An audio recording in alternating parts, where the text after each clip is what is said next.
can we find that's going to, best suit the band? And I think that sometimes that comes through arguments, man, and like bickering. And a lot of people aren't mature enough to handle that shit. But Yeah. I think that with regard to Testify, the branding was very difficult. Like, everything about that fucking project was a goddamn nightmare, man. That's a fucking fact.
I'm uncomfortable, like, really dialoguing on, like,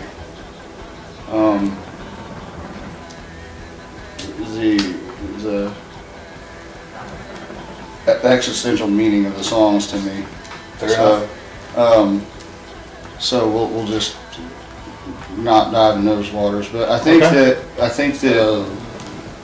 Testify is a proclamation of like a deep conviction. You know, it's a stance, really, and it's not just a stance in and of itself. It's a very firm stance. You know, it's actually to witness, to hold witness to something. You know, to bear witness, I think, is actually,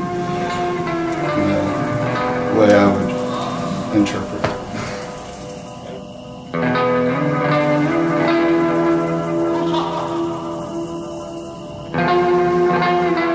The band is what brought us together for me, but ultimately, like, Scott's my friend. Saul turns every interview we ever do into we're a band and we're friends. And I love you. And I'll laugh anytime I read an interview Saul's done. I read it. Oh, Jesus. I can't do it. I have no fucking clue where we were in this. Alright. Without any kind of Okay. Alright, yeah. let's go. Sorry, I just had No. It's cool, we're all good. Stop. Good.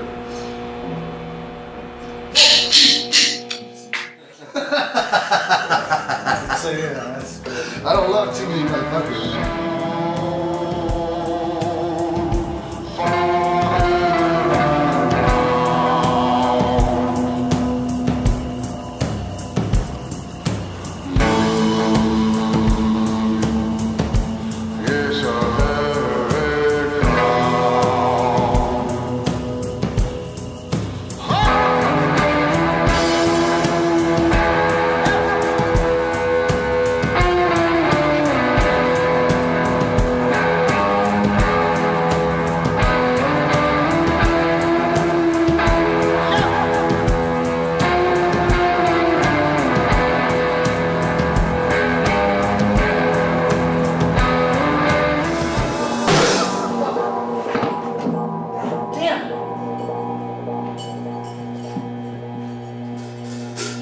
Fucking chord, man. If you think I can hit one string, it's one fucking string.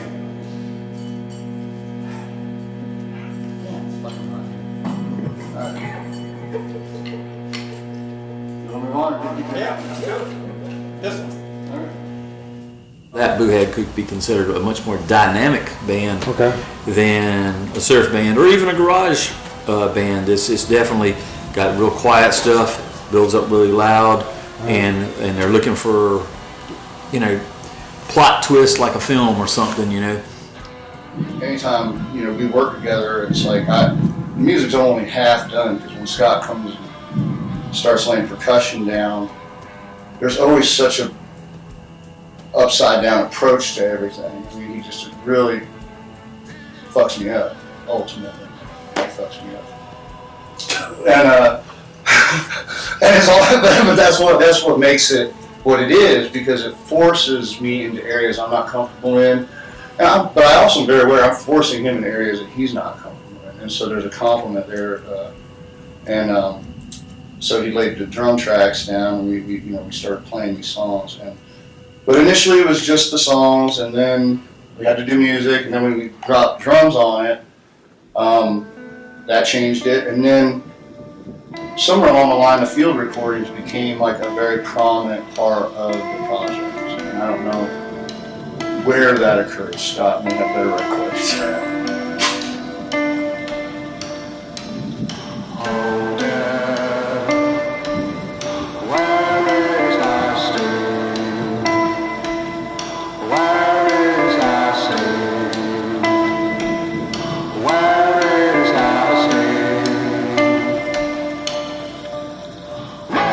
Jay knew the depths of that to maybe where I didn't.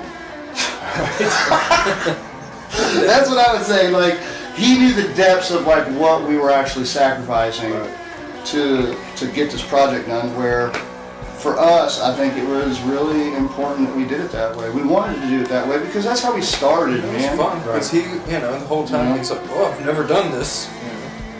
Yeah, of course.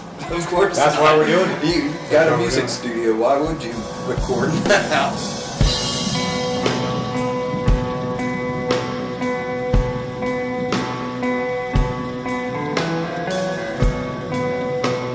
There's one guy that was working in the office at the studio that day, and it looked like it was just complete chaos. That just nothing getting done, and it just like he couldn't understand what we were doing in there. And all of a sudden we come out, after just a few hours, and we'd recorded pretty much the whole record. And Saul was about to fall over drunk, at that time. And because he was, when he's done his vocals, like all the sound effects and things, he just does it in one pass. He doesn't do overdubs. Right. Like he'll be swinging a bullhorn around his head while he's doing his vocals. All the screaming and everything is just done, just bam, right off the bat. It's off the cuff. There's no planning out, and it's just what happens. But those records just kind of come together like that, and as other people are like, man, I cannot believe that that the session seemed to be so chaotic that you actually got a record out of what happened that day. Maybe our childlike wonder, like, because we don't know what the fuck we're doing. Half the stuff we told him we wanted to do, he's like, well, you're going to get bleed over on the recording, so like, we want that. You're going to get this, that's going to sound like, we want that. Yeah, it was like the whole way, he was like, you got to do this thing, you got to do this, if you do that, you got to do this. And it was like, I go, Scott, what do you think, man? Scott's be like, fuck that, this is what we're doing, man. That was Scott's whole approach was like, get it, do your thing, fuck that, man, we're doing. And I'm like so kind of, with some of that stuff, like I understand the necessity to have more control, but in the live environment, you have no control. Man, I didn't have one salt take. So, there's that. There's a couple takes in there, I don't know where they are though. No, that's why we do the whole thing a couple of times, and you get the best out of those takes. I mean, you know what I mean?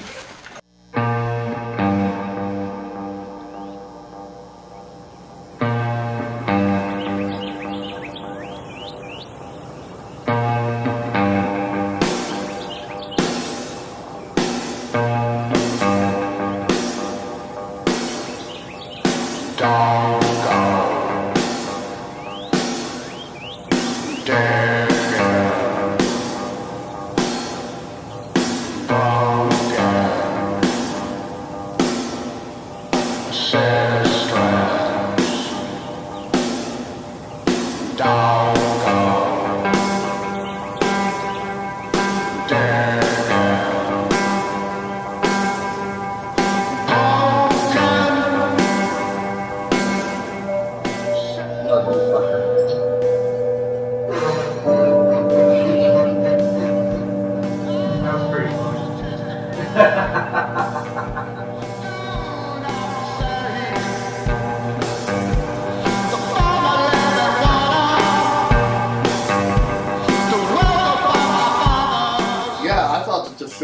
idea was cool because Scott and I, we both have a love for Kung Fu films, which is where Old Scratch came from, really, was Scott and I talking about, I don't know how that happened, but there's a story there, sure, I'm sure somebody could say, tell it, but we both had We didn't have to practice watching Kung Fu movies. There's these two dudes running, that's true. escaping That's jail, running through the woods and through a river and stuff. We're like, man, that's what we want to do.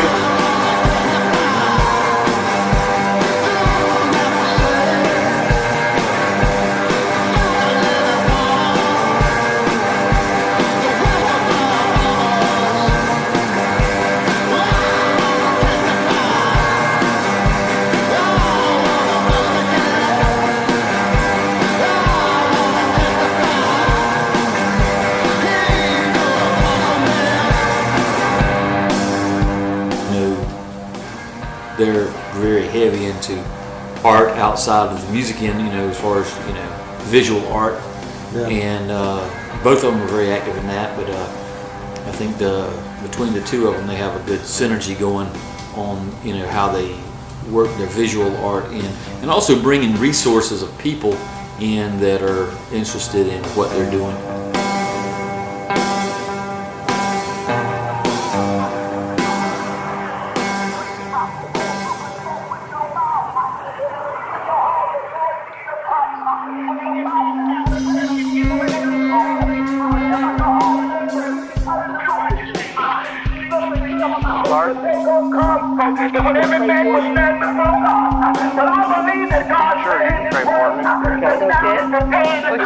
Ultimately, for me, Testify became an experiment in minimalism. And everything from how we did the music to the actual artwork on the cover. So, and Tommy got that somehow. I don't know. Tommy Bishop is one of these guys. He got a third eye. Motherfucker's got a third eye. I met him one time, man, and I immediately trusted. I think it's hard as a writer to trust your work with people.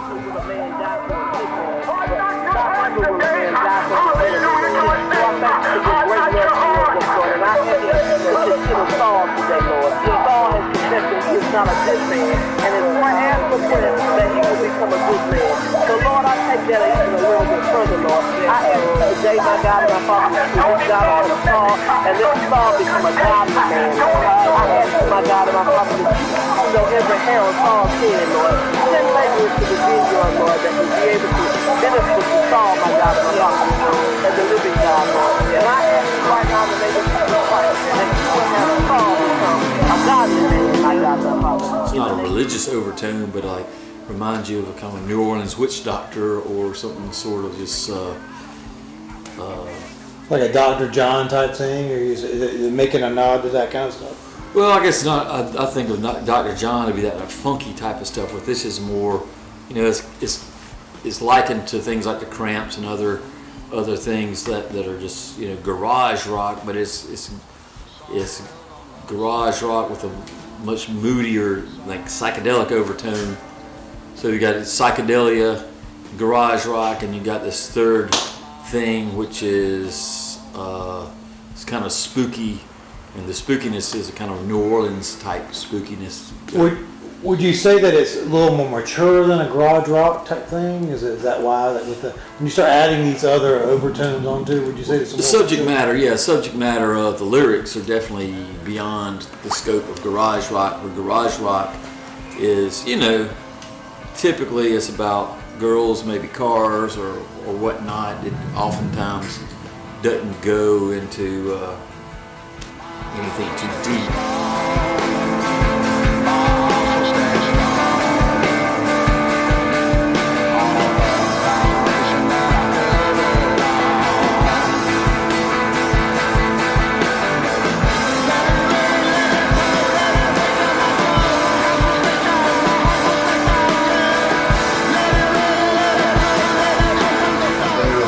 Mr. Saul, sing us a song or tell us a story, and then I would go sit down with them and I'd tell them, read them a Bible story, or I would, you know, sing a song with them, you know, like these old, like,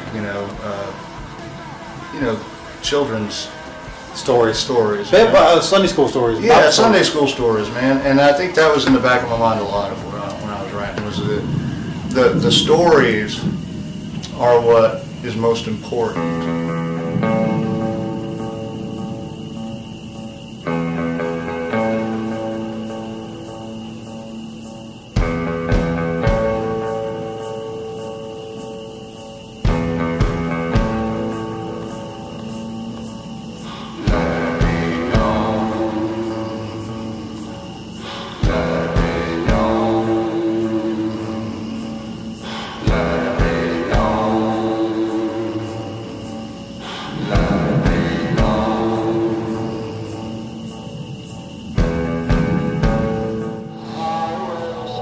Fucking song.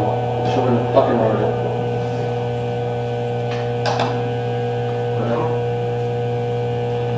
That's impossible to sing better.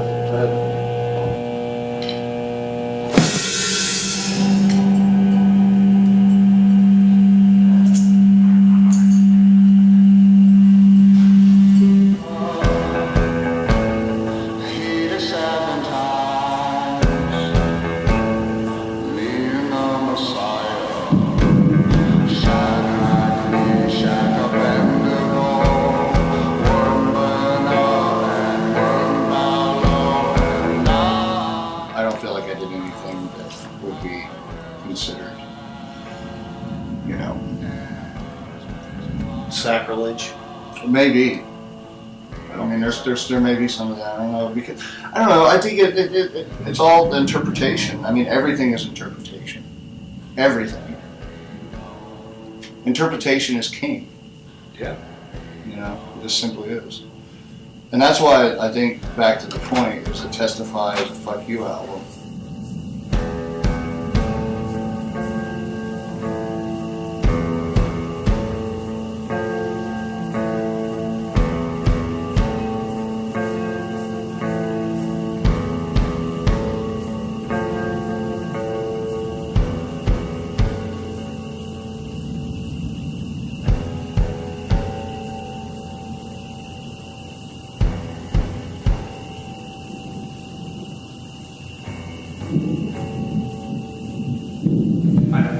You need to speak earlier. It's not, I know how to carry a tune, it's just that I can't hear myself. Well, no, I'm not saying that. No, I know, I'm just. Other stuff we've done, it's just, you crank the gain on that or something. Yeah, that's all I do is I just crank this until it breaks up. Get this fucker to tape.